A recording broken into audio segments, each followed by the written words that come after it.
All right, so we stopped last time at about just these macromolecules, specifically macromolecules like carbohydrates, right? So know for the exam kind of the differences between your monosaccharides, which are your, glucose, galactose, fructose.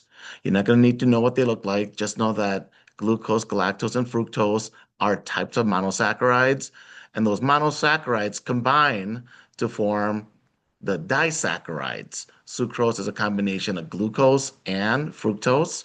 Lactose is glucose and galactose, and maltose is glucose and glucose.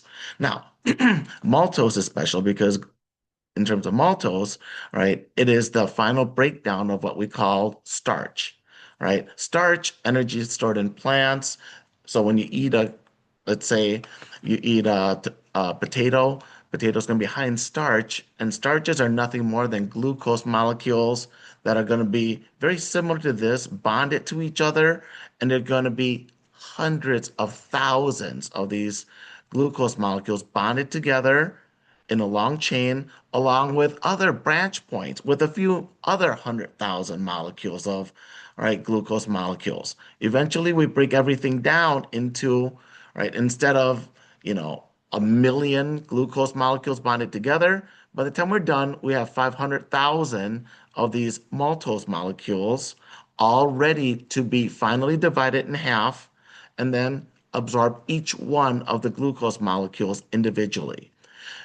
In terms of us, we take that now glucose molecule that we just absorbed, and then we put it into our bloodstream and turn it into glycogen. Glycogen is going to be very important because this is how we're going to store any kind of excess amount of glucose that we have in our bloodstream. So when you have glucose in the bloodstream, what happens? We use some of that glucose immediately for energy. Some of it will be stored as glycogen in the liver, the muscle, the brain, and some of the smooth muscles of our sexual reproductive system. So the thing about that glycogen is now you have ready available glucose molecules. They're just going to be very similar now. Once we put it into the actual cells, we're going to combine the glucose molecules, and glycogen is going to be very similar to starch, except that it is found in us. Now, we can break it down, and then the muscle itself can use the glucose, so then you can run aerobic respiration. Cellulose is slightly different, and I think we kind of mentioned that before.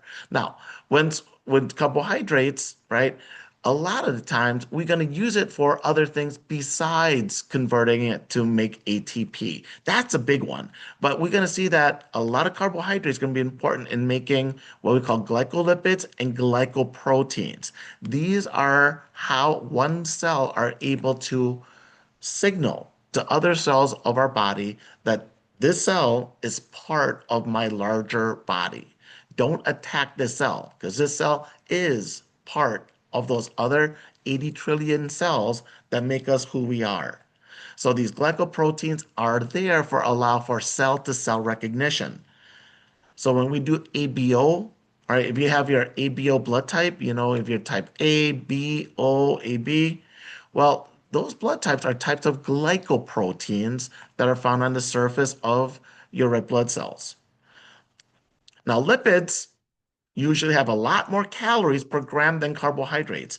Unlike when we talk about glycogen, we store it only in a number of different regions.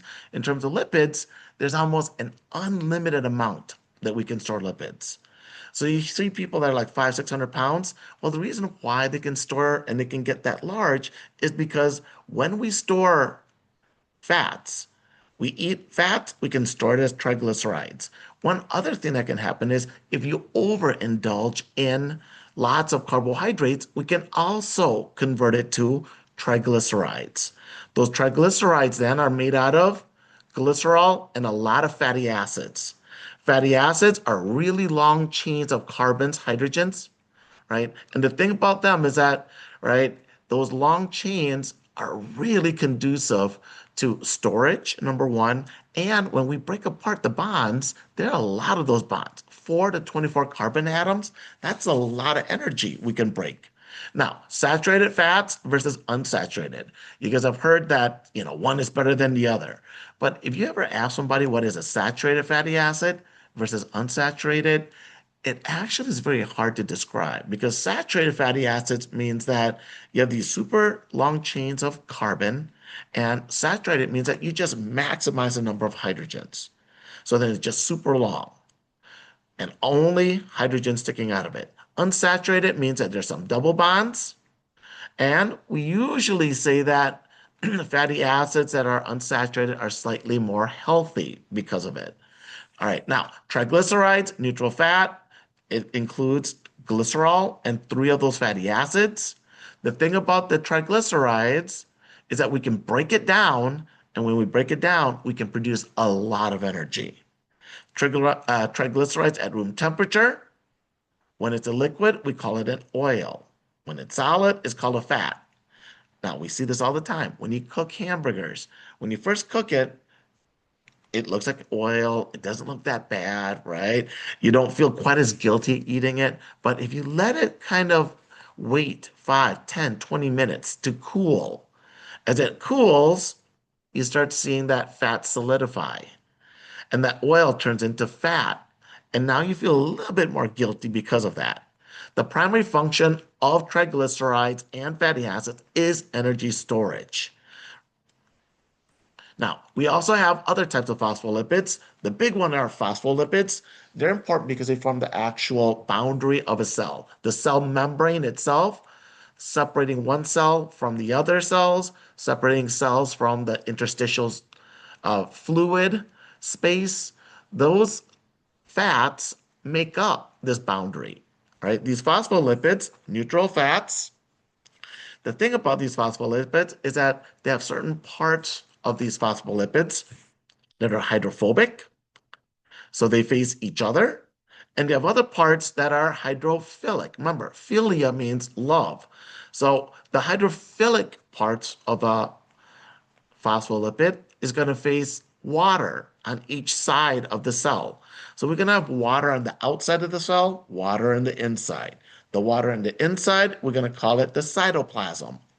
So you're going to have this head region full of phosphates, full of charge, positive charge. And that head region is going to face all the different charges that we see in water, right? We just talked about hydrogen bonds, talk about how, right, we have polar and nonpolar. Well, polar water likes to react with things that are also charged. So this phosphate group is charged. So it's going to have phosphate facing outside and inside. So here's what it looks like. This is the hydrophilic region that faces water externally. And then you have a second layer where we kind of reverse this, right? So instead of the head facing up, now we're going to turn it 180 degrees, and you're going to have a head region facing down as well. So then we have water on the inside, the cytoplasm, water on the outside, interstitial or extracellular fluid space, and then the two areas that are hydrophobic face each other. This way, it's very important that we can allow us to, if all we have is just a vat, you can grab a handful of these phospholipids and you throw it in water without any direction, you will immediately form a phospholipid bilayer. You'll form a boundary that we see in the cell. It doesn't require DNA, it doesn't require any proteins. This will be forming by itself. Now, the last one, eicosanoids. Eicosanoids are very important in that they produce lots of prostaglandins, which play a big role in inflammation, blood clotting, pain recepting, right? So these prostaglandins are gonna, anything that we think about with inflammation, including asthmatic attacks, well, that's gonna be caused by these eicosanoids that will then get converted to prostaglandins. So pain, right, is actually a derivative of some of the fats that we have in our body. What other things we see? Steroids and cholesterol. A steroid is like your progesterone and testosterone. They're easily interconverted. Progesterone, estrogen, and testosterone. And usually with the progesterone, estrogen, testosterone, cholesterol is used as the main source. So you might have a high cholesterol And you might even be a complete vegan, yet still have high cholesterol because your body has to produce cholesterol in order to form cortisol, progesterone, and estrogen. Again, 85% of that cholesterol that we find floating around the body, 85% is synthesized by our own body, mostly in the liver. Now, proteins are polymers of amino acids. We have 20 different types of amino acids.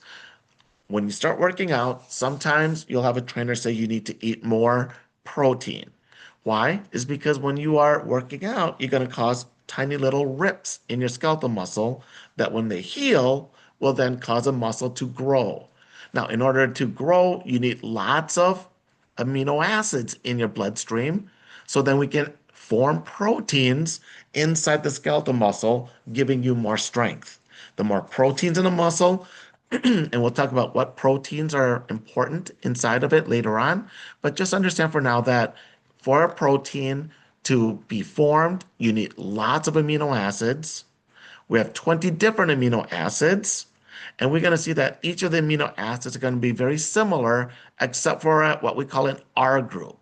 And here's the R group right here. So here's the amine part, and here's the acid part. All right, all 20 amino acids have this base structure right here with a amine, a carbon, and then an acid. The difference between one versus the other is that, right, the R group that sticks out is different. So for methionine, it looks like this. Cysteine, it looks like this. Tyrosine, it looks like this. Do you need to know what they look like? Not really. All right, you don't need to know the structure at all. Just know that we have 20 different amino acids. And when we want to make a protein, we are going to make those amino acids, right? And we're going to bond them together in a bond we call a peptide bond. A peptide bond allows us to form and to extend the amino acid one at a time. So then we have one amino acid that we bond with another, we call it dipeptide. If we add a third, a tripeptide. All right. If we have more than 10, right, or 10 to 15, we call it oligopeptide. A protein basically has 50 amino acids in length, meaning that it's a little bit larger structure. Now, for all proteins, it has 3 to 4 what we call structures. For proteins to work, it needs a particular shape. Without the particular shape, it doesn't function. Worse yet, it starts to build up and cause major issues, and usually it can cause diseases as well. So, for a protein to function, you need to have a specific binding site. You need to have a specific structure as a result of it. So, what happens is that in order to get the proper shape for the proper protein, you have 3 of these main, what we call structures, right? The primary structure, hold on.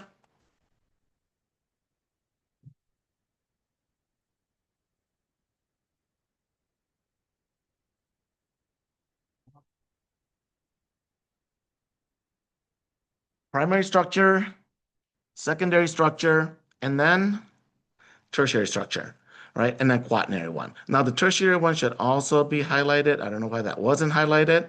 So, for all of the proteins that we will see, you will at least have the first 3. Some larger proteins will have a fourth one that we call the quaternary.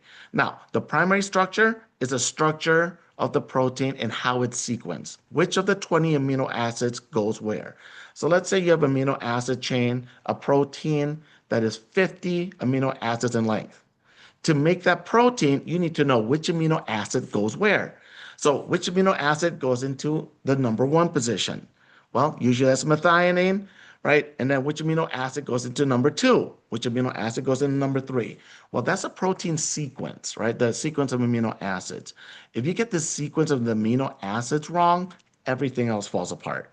So once you do have the protein sequence correct, then we start having secondary structures that occurs as all of these large R groups start to interact with each other because they're next to each other, right? They start to hydrogen bond with each other. In the process of hydrogen bonding, we have alpha helix, beta helix, or beta pleated sheets, right? So in certain regions of this larger 50 amino acid long chain, right? You're going to have chain that looks, certain region that looks like a ribbon, alpha helical, right? Or beta helical right here. And then you have areas that look slightly different where it's like a coil, spring-like shape, right? So when we're looking at these, secondary structure is alpha helix and beta pleated sheet. So we don't like using the word helix here. All right, beta pleated sheet is probably the best way to kind of, describe it. The secondary structure is due to hydrogen bonds, all right, the between the R groups. So then we can have these kind of folds that are very localized. Once we get the localized folds, then we have the tertiary structure. Remember, all structures have at least these three. The tertiary structure allows for bending and folding. So then we have formation of binding sites. So this is when we start having huge bends and huge folds. So then we can form binding sites. So then we can actually form the actual structure, the main functional region of the cell. Now, in larger structures and larger proteins like hemoglobin, myoglobin, well, they have a fourth structure called a quaternary structure. That structure means that you have one subunit and then another one and another one. Hemoglobin has four different subunits or four different peptide chains that will then undergo ionic bonding, hydrophobic hydrophilic interactions to stabilize each other. So then we can have four stable peptide chains work together. So then you can form a much larger protein that can carry more oxygen. I use the example of like, when we used to play with transformers and you were able to put one transformer and add it to another one to make a much larger transformer, right? That's what the quaternary structure is. All right, I'll stop right here and we will continue in one more minute.